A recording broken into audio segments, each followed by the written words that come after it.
Welcome to our session on how to sell yourself.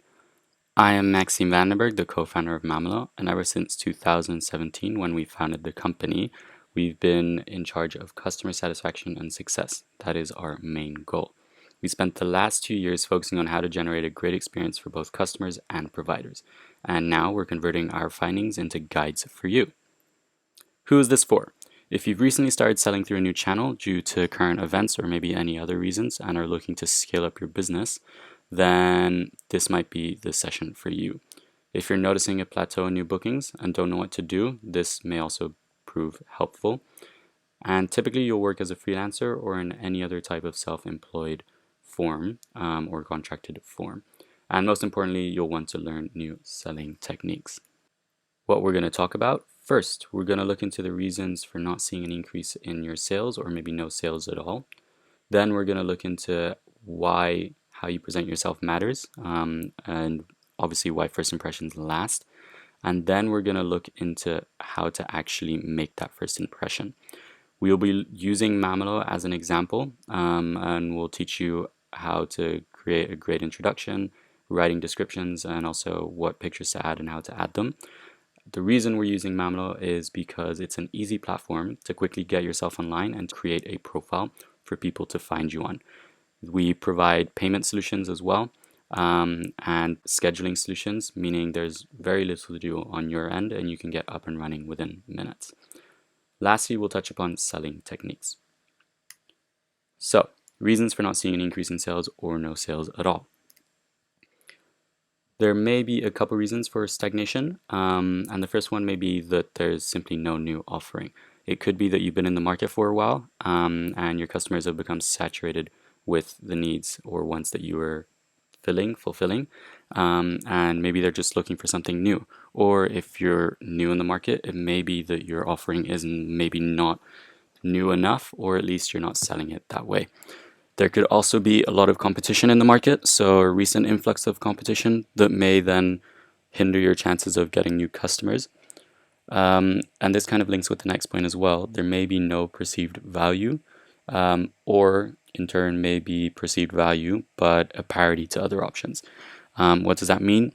The customer, when they see what you offer, will have some sort of value associated to it. This is not a monetary value. This is simply the value of what they gain from what you do.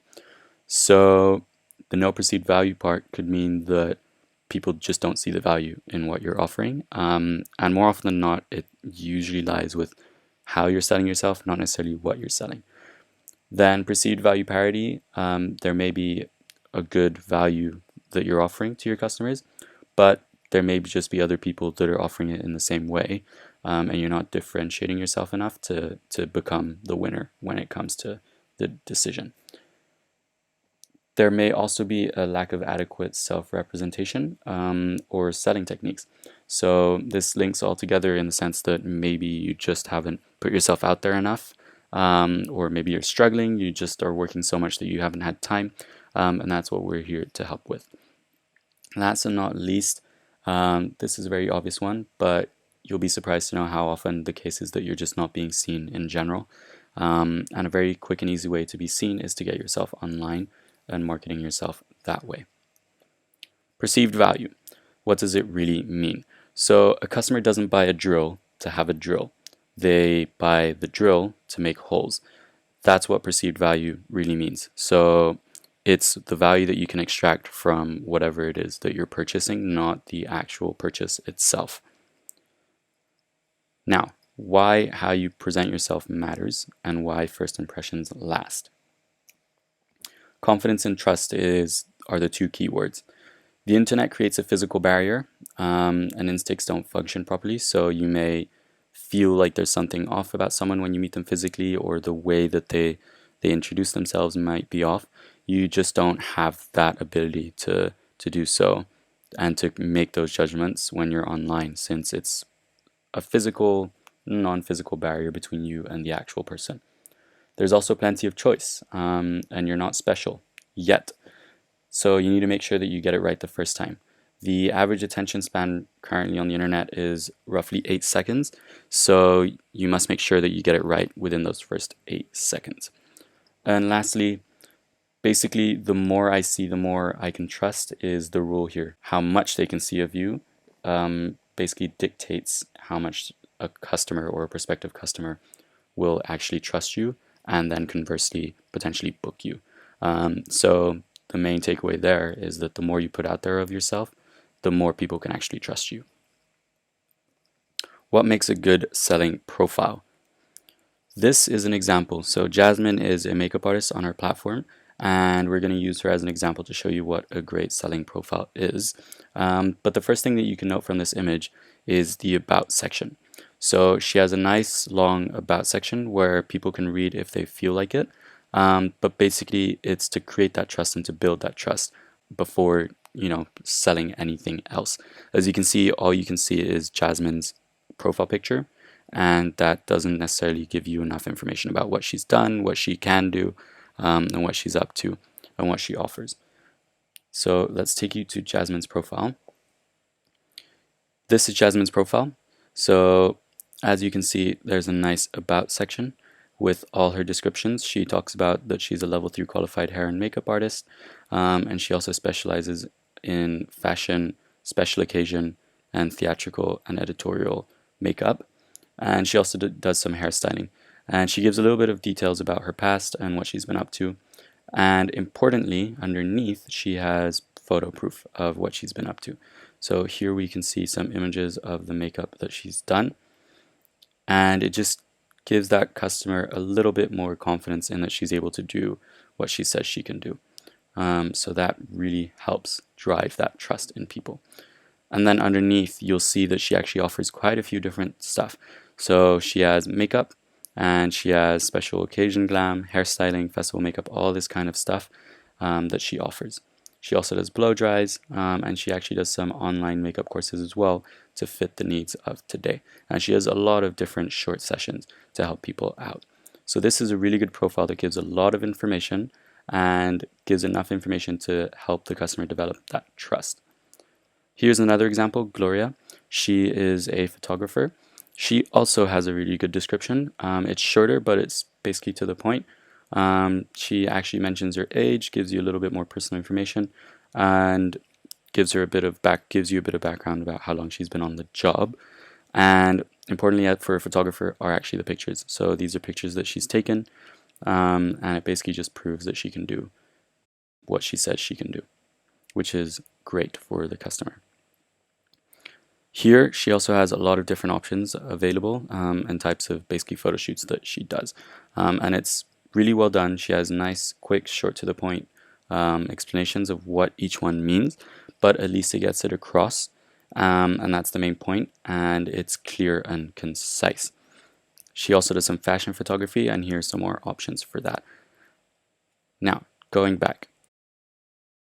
If you want to sign up as an expert, you can do so after this session at www.mammalo.com/expert. Going into the introduction and what makes a good introduction. So, the yellow parts are important parts in the introduction, and those are the ones that I want to touch upon. And the stuff in general, the paragraph in general, is not necessarily what is important, but it's the 4 bullet points below that really matter. So, you want to talk about your background and give a bit of information about you personally, and not necessarily just about what you've been doing in terms of a professional career, but just you as a person and what you've been up to.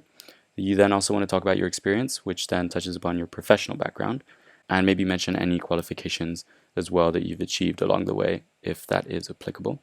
And you also, if applicable, want to mention your specialization. So a really easy way to think of this is, for example, as a photographer, you may specialize only in wedding photography for whatever reason that may be, and you may want to actually specify that, which then can also instill trust in the customer if they're looking for wedding photography, because then it means that you've specialized yourself into doing just that. The service description. So the tips that we can give you here are that you need to make sure that the perceived value comes across to the customer. And how do you do that? So you do that by letting them know what they will get out of it and what makes it special or unique or a must-have. And that may also include your own expertise, which as a selling point, which is a very good point as you're obviously the one that's going to deliver whatever service it may be. And so whatever expertise that you have will actually help here. And so that's basically what you want to get across, is what they can get out of it and why you are the best at doing so. You then also want to specify the duration, or like how long it may last to get whatever it is that you do done, if applicable, and also the price. Pictures in portfolio. Now, actions speak louder than words, and so do pictures. So at the end of the day, the best way to get your value across is through pictures. So make sure that you add those wherever that may be so that people can go through your past experiences. Selling techniques. FOMO is the first one, so fear of missing out.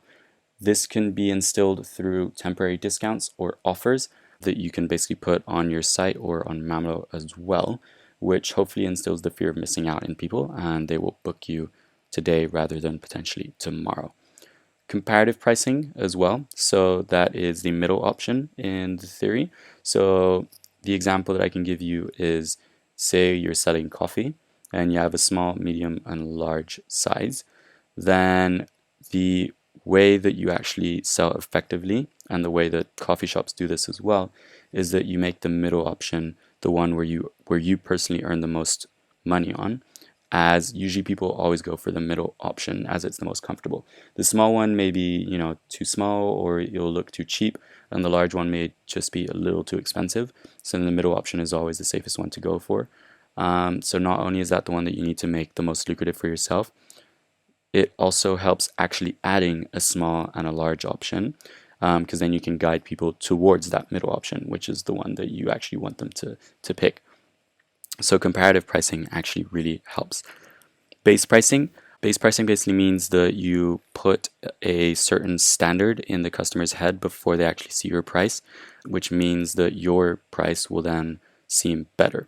So an example here can be when you go to your local supermarket, it may show you an old price before it then underneath tells you what the current price is. And 99% of the time, that old price will be higher than the current price. And this is base pricing. You basically tell the customer, hey, this used to be, let's say, £5, but now it's only £3.50.